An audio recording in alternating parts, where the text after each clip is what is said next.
আজকে আমি আমের মোরব্বা তৈরি করার জন্য কিছু কাঁচা আম কেটে নিয়েছি। আমটা অবশ্যই টক হতে হবে, এখনও আটি শক্ত হয়নি। তো আসসালামু আলাইকুম, আপনারা কেমন আছেন? আলহামদুলিল্লাহ আমি ভালো আছি। মোরব্বা তৈরি করার জন্য আমি কিছু মশলা তৈরি করব। পাঁচফোড়ন দিব, সামান্য কিছু জিরা দিব এবং সরিষা দিব, কয়েকটা শুকনা মরিচ দিব।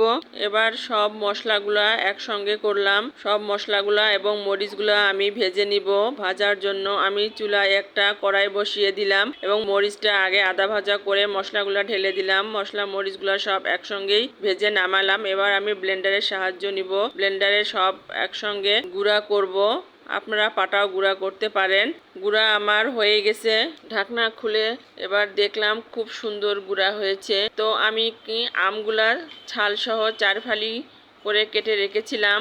অন্য একটা প্যান আমি চুলায় বসিয়ে দিলাম। সরিষার তেল ঢেলে দিলাম। অবশ্যই সরিষার তেল দিতে হবে। রসুন থেতে নিয়ে রসুনগুলো দিয়ে দিলাম।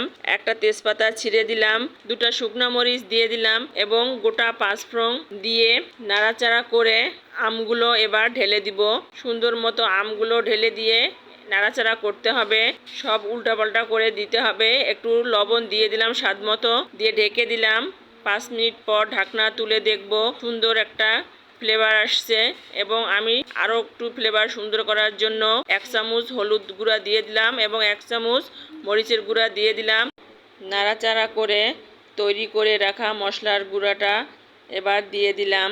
সিদ্ধর জন্য পানি ব্যবহার করা যাবে না, তেল দিয়েই আমটা সুন্দর করে সিদ্ধ হবে।